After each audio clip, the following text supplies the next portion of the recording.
वेश्याएं सोचने लगी अब इसके पास धन नहीं रहा और ये धन हमें ला करके कहां से देगा, और जब धन नहीं है इससे लत लगी हुई है, ये चोरी करेगा और जब चोरी करेगा तो किसी न किसी दिन पकड़ा भी जाएगा। मदिरा के नशे में ये धुंधकारी चारपाई पर लेट जाता है। बंधुओं, वेश्याओं ने से और मदिरा पान कराया है, लेकिन मदिरा पान कराने के बाद वेश्या सोचने लगी कि अब तो इसे खत्म कर देना ही भला है। रात्रि में वेश्याएं से मारने लगी हैं, लेकिन धुंधकारी मरने में नहीं आता भैया, क्योंकि कहा जाता है बुरे इंसान के प्राण बहुत मुश्किल से निकलते हैं और जो भला आदमी होगा वो बहुत जल्दी चला जाता है। मारने का प्रयास करती हैं लेकिन मरने में नहीं आता है, तो प्रमाण यहां तक मिला कि वेश्याओं ने इस धुंधकारी के मुंह में जलते हुए अंगारे डाल करके खत्म किया। लेकिन जो इंसान जैसी दुर्दशा से मारा जाता है, जिस स्थिति में मरता है, उससे वही योनि प्राप्त होती है। जब ये बुरी गति से मारा गया है तो ये प्रेत योनि में चला गया, भूत बन गया। अब धीरे धीरे समय बढ़ने के पश्चात गोकर्ण महाराज जंगल से आए हैं। एक दिन भजन करने के बाद गांव में पूछा है, जब घर का दरवाजा बंद देखा, पड़ोसियों से पूछा भैया हमारे माँ और हमारे भैया कहाँ हैं? मोहल्ले वालों ने बता दिया भैया तुम्हारी माँ के लिए तुम्हारे भाई ने मार दिया और तुम्हारे भाई के लिए वेश्याओं ने खत्म कर दिया।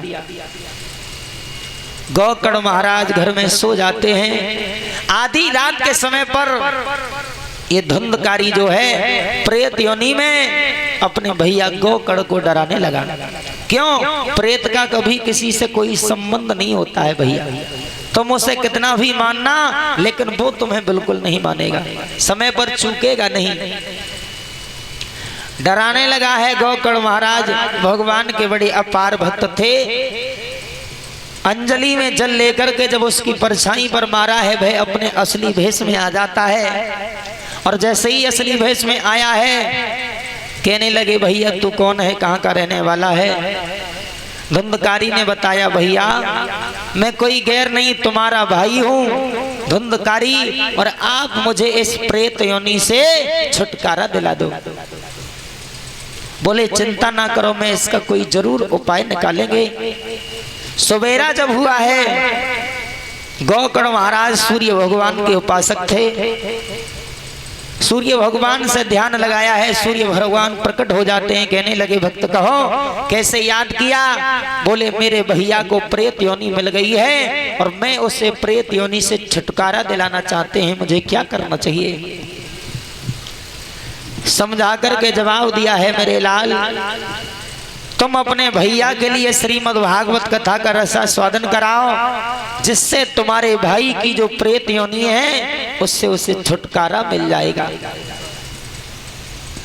अब कथा का आयोजन कराया गया भैया, और जब कथा का आयोजन हुआ है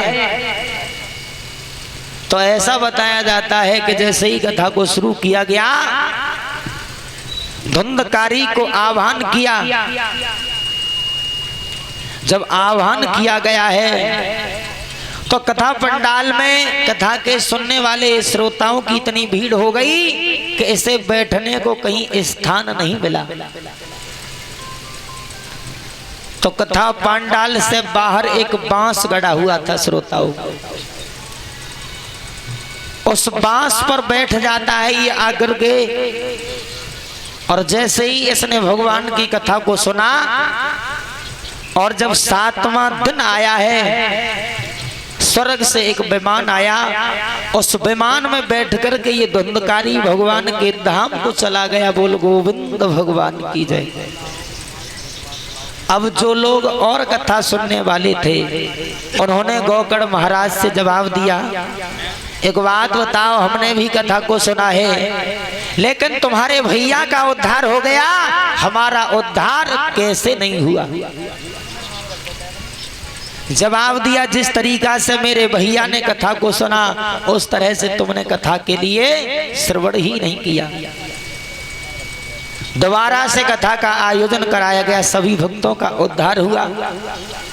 बंधुओं, ऐसा बताया जाता है कि अगर हम भगवान की कथा को श्रवण करें तो जितनी देर पंडाल में बैठे उतनी देर हमारा मन भागवत पंडाल में ही होना चाहिए। कहीं भी जाएं, कहा जाता है एक घड़ी आधी घड़ी आदेश उपनियाद, तुलसी संगत साधु की कोई हरे कोट अपराध। जितना समय तुम्हें मिल जाए भगवान के भजन का, उतना समय हमें मन लगा करके काम करना चाहिए और बिल्कुल निस्वार्थ भाव से। क्योंकि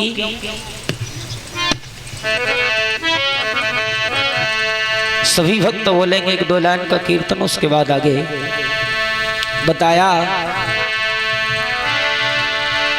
अरे करनी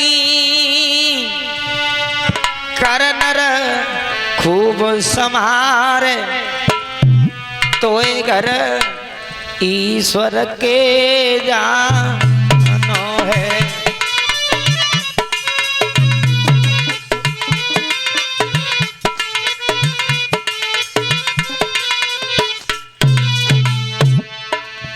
यानी हमें जो भी काम करना चाहिए वो सोच और समझने के बाद करना चाहिए। क्योंकि कहा जाता है कि बिना बेचारे जो करें फिर पीछे पछताएं, और काम बिगाड़े आपनो फिर जग में हो हंसाए।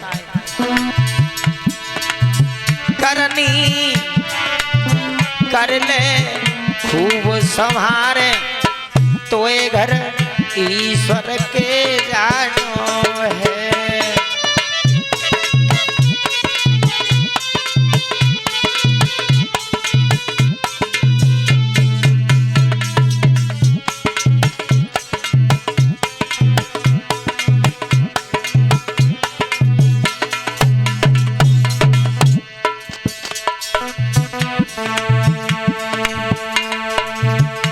अरे उस मालिक से कॉल किया था,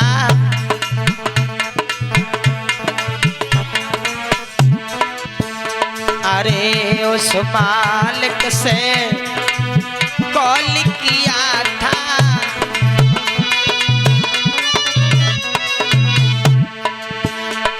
और भजन करन का वचन दिया था, भजन करन का।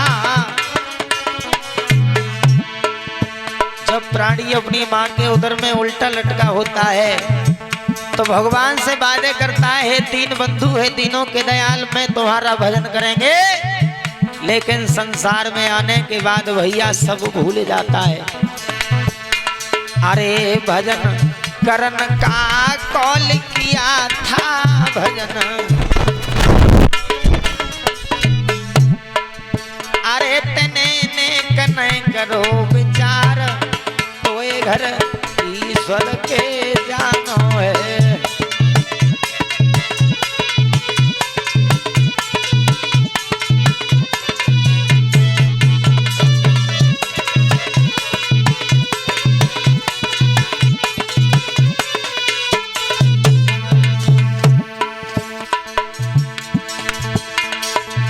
करनी कर ले खूब संभारे तोए घर ईश्वर के जानो है।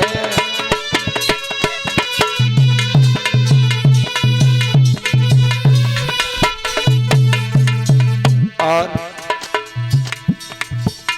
अरे यूं ही खोया जन्म अमोला, यूं ही खोया ये मानव का जो शरीर है भैया बड़ी महामुद्दतों से मिलता है। अरे यूं ही खोया जन्म अनमोला, यूं ही खोया अरे जैसे अमृत में विष घोला, जैसे अमृत अरे तू निकलो खेत गंवार तो ये घर ईश्वर के जानो है।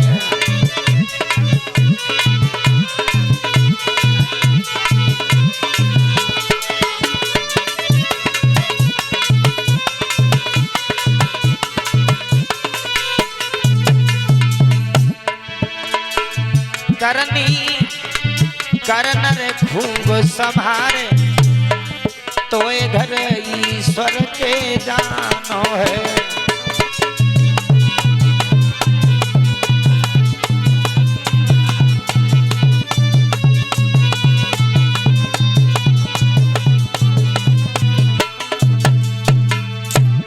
गोविंद भगवान की जय। ध्यान में रखना बंधु, सूत जी समझा रहे हैं, हे सोनकादर ऋषियों, भगवान की कथाएं बड़ी कल्याणकारी हुआ करती हैं। भगवान की कथाओं के श्रवण करने से मानव तो क्या, प्रेत भी भगवान के धाम को चले जाते हैं। इधर सूत जी समझा रहे हैं, हे ऋषियों, मैया धंधली के पुत्र धुंधकारी का जब उद्धार हुआ है, इधर बात तो समय की है, कौरव और पांडवों के बीच में जब घमासान युद्ध हो रहा है, भीम की गदा के द्वारा दुर्योधन की जंगाएं टूट चुकी हैं और वह दुर्योधन एक तालाब के किनारे पर पड़ा हुआ अपने जीवन की अंतिम श्वासें ले रहा है। सजनों,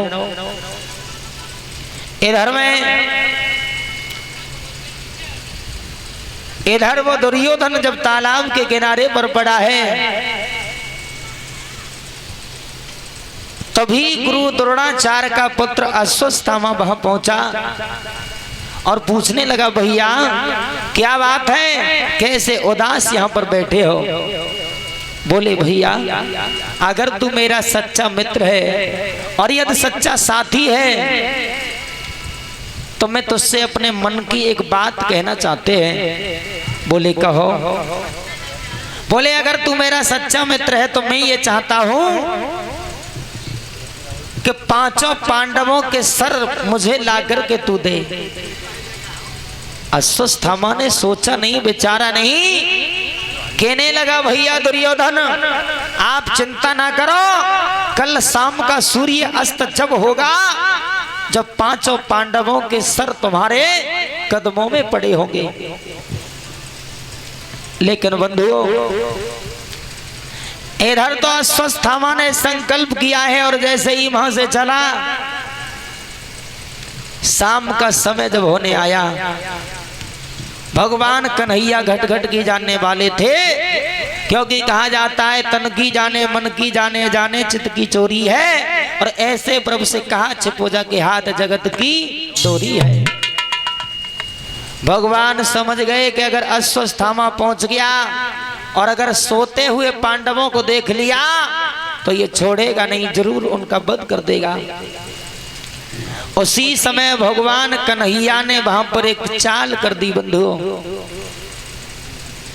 जिस जगह पर पांचों पांडव सोया करते थे, वहां द्रौपदी के पांचों पुत्रों को सुला दिया, और जहां पांचों पुत्र सोया करते थे वहां पांचों पांडवों को सुला दिया। बोलिए गोविंद भगवान की जय। जगह की अदला बदली कर दी जाती है बंधुओं, लेकिन अश्वत्थामा को ये बात पता नहीं है कि आखिरकार हुआ क्या है। सजनों, जैसे ही अर्धरात्रि के समय पर ये अश्वत्थामा जाकर के वहां पहुंचा है, चादर को ओढ़ करके मैया द्रौपदी के पांचों पुत्र पांडवों की शिविर में सो रहे हैं। जाते ही जाते अश्वत्थामा ने पांचों पुत्रों के सर को कलम कर दिया और लेकर के धर भागा। जाकर के दुर्योधन के सामने पहुंचा, बोला, भैया मैंने अपना वचन पूरा कर दिया, दुर्योधन बोला भैया मुझे विश्वास नहीं होता, मैं कैसे विश्वास करूं कि तूने पांचों पांडवों का वध किया है। बोले भैया जिस तरीके से तुम आजमाना चाहो वैसे मेरी जांच कर सकते हो। बोले अगर ऐसी बात है तो उस महाबली भीम का सर मुझे दे दे जिसने मेरी जंघाओं को अपनी गदा के द्वारा तोड़ा है। सजनों उसी समय अश्वत्थामा ने मैया द्रौपदी का जो